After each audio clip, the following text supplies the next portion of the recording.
Now it's time for Lefties Losing It. Let's start with the bad news that the former Speaker of the House, Nancy Pelosi, appears to be overindulging again. How else does one explain this performance where she told CBS that Joe Biden is so good he deserves a place at Mount Rushmore, along the likes of Lincoln, Washington and Jefferson? Such a consequential president of the United States, a Mount Rushmore kind of president of the United States. Want to know what comes next? That he belongs up there on Mount Rushmore, Lincoln and Joe Biden.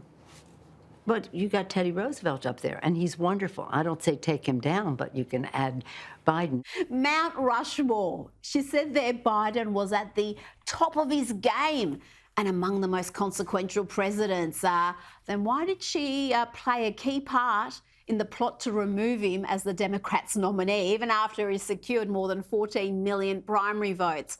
Talk about threats to democracy. We will get back to the Democrats shortly, but first let's check in with one of our favourite trans activists explaining the science of dudes giving birth. Apparently, it's not a matter of if, but when. Trans women getting pregnant is not as far off as you'd think. In the past 10 years, 50 babies have been born from a uterus transplant. So far, these implants have only been attempted on cis women, but there's nothing that says it couldn't work on a trans woman. After all, my hormone levels are pretty similar to a cisgender woman, so why not? The main thing in the way is that the science is new, so there aren't enough surgeons out there to do the testing. So it's less about if we can do it and more about when we can do it. Imagine a trans woman using her own DNA along with her partner's egg to create life. Wouldn't that be incredible? Incredible? I have some other words I would have used. And we're also told by other trans activists that men identifying as women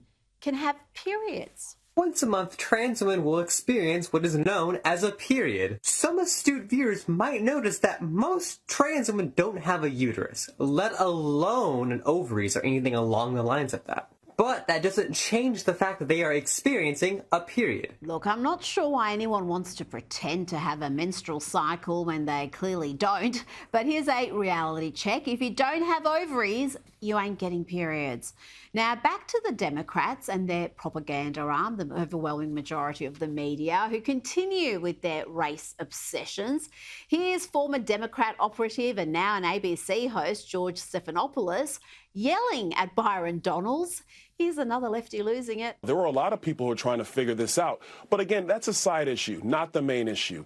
The main issue... Sir, 1 second. You just did it. You just did it again. Of the United States. Why do you insist on questioning her racial identity? You want me to talk? I want you to answer my question. George, now that you're done yelling at me, let me answer. Oh dear, there's about another 4 minutes of George losing it, asking about race and then getting upset when Byron Donalds answers his questions. White men yelling at black folk is, well, vintage Democrats, isn't it? And CNN have joined in. They sent out a reporter in a Michael Jordan T-shirt to a barber shop. And when the black workers there and the customers didn't give them the answers they wanted, well, a white dude on camera called them low information voters. Is Kamala going to make you a little more likely or less likely to vote Democrat? Well, hold on, Ray. Is Kamala black? Yes or no? I'm going to let her speak on that. But to me, no. Oh. Is Kamala black? Yes or no? I share that same view. Wow. Is Kamala black? Yes or no? I heard she was. I heard she's half black and half Asian. When I played that audio on my SiriusXM radio program on Thursday, many callers who self-identified as African-American were quick to tell me that those men were the exception, not the rule. Some described them as low-information voters, no different than you'd find among whites. Amazing stuff there from CNN. And the same DEI enthusiasts who insisted that Joe Biden pick a black female Veep in 2020 are now outraged that Kamala Harris would be seen as a DEI pick. Are you committed to naming a black woman as your vice presidential running mate? What makes this so ugly is that it reveals a truth that is clearly broadly held within Republican circles. That white men, by definition, when they have a job, earned it and deserve it. And anybody but a white man is a DEI hire. You know what? There are a growing number of people from all backgrounds, including plenty of black men, who know that DEI is not only racist, it's actually not good for them. It's often affluent white liberal women who are the biggest beneficiaries, like this white woman for Kamala. Is here to help gentle parent us through this election. Thank you. Hi, everybody. I am so honored to speak today. I am like shaking to just be among such incredible company. We are here because, as if you were here earlier, you've heard BIPOC women have tapped us in as white women to step up, listen, and get involved this election season. That's Ariel Foda. She's not new to activism. Let's check in on some of her earlier work. And I'm going to warn you, this may be one of the most annoying people in the world. Yeah, they just want to put a little warning sticker on your stove so that you know that it actually means methane gas. Yeah, the one making the world warmer. Yes, that is really happening. Can you catch a bubble, please?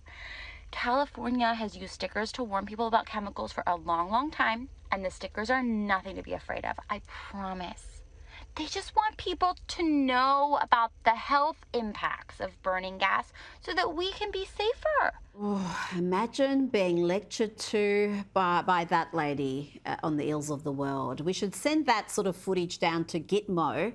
Should probably be more effective than waterboarding. And that's why they're saying that there should be more information so people can learn about that.